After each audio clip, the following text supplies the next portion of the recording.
Top 5 Romances in Greek Mythology. Before we start, I would want you to hit that red subscribe button so that you never miss out on any of our videos. Hey guys, what's up? Welcome back to Insane Worlds. 5. Pygmalion and Galatea.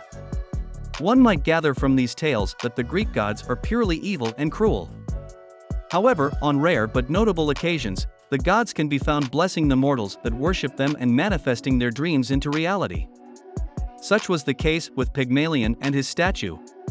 Pygmalion was a talented sculptor, but despite his skill, he found himself lacking in love.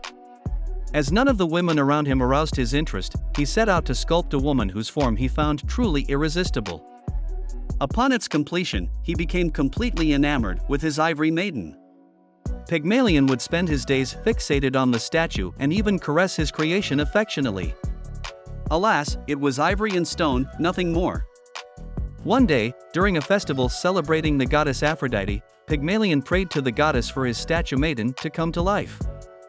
4. Aphrodite and Adonis.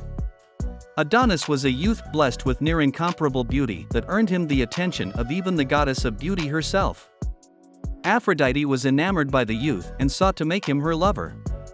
Adonis reciprocated these feelings, but his enchanting visage also made him the desire of the goddess of the underworld, Persephone. Beguiled by the youth's stunning beauty, Persephone would not stand by while Aphrodite had Adonis to herself. The goddesses brought the matter before Zeus, who distributed the youth's time equally between them. Adonis would spend a third of the year with Persephone in the underworld and another with Aphrodite in Olympus. For the remainder of the year, he could spend however he wished. However, Adonis truly did love Aphrodite, and he also chose to spend the remaining third of the year with Aphrodite. Adonis would later die while hunting a boar.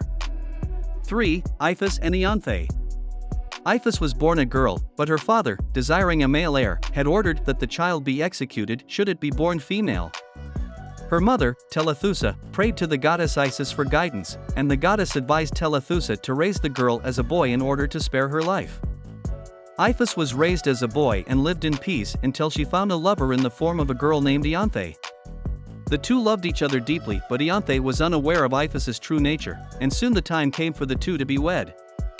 Iphis was thrown into sorrow as the truth of her identity would be revealed, and their union would not be accepted. Iphis prayed to Isis for salvation from her impossible situation, and Isis granted her wish by transforming her into a man, and thus Iphis and Ianthe were allowed to marry. 2. Pyramus and Thisbe.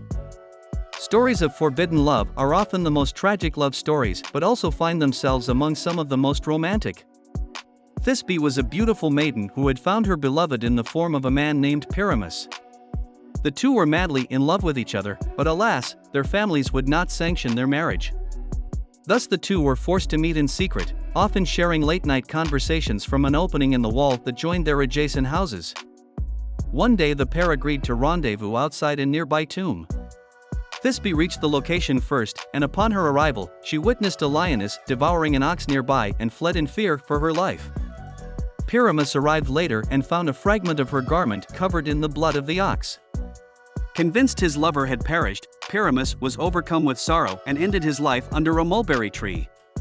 When Thisbe returned and witnessed the fate of Pyramus, she, too, ended her life in grief.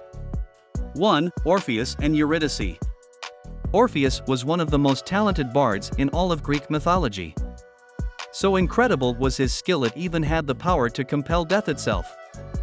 Eurydice was a beautiful nymph, and she and Orpheus fell deeply in love. The two would eventually wed, but their happiness was short-lived. Soon after their wedding, Eurydice was bitten by a serpent and perished, sinking into the depths of the underworld. Empowered by his grief, Orpheus wrote pieces so beautiful that they attracted the attention of even the god of the underworld, Hades. Hades brought Orpheus to the underworld and had him perform for its denizens. So enchanting was his music that Hades permitted Orpheus to return to the overworld with Eurydice. This was on the condition that Orpheus would not look back at his wife until they reached the overworld. His love had overcome death, but also proved to be his undoing. This brings us to the end of our video. I hope you enjoyed it. Hit like if you did, and don't forget to subscribe to our channel so that you don't miss any of our videos in the future. Also, watch the 2 videos that are on your screen because I'm sure you'll love them.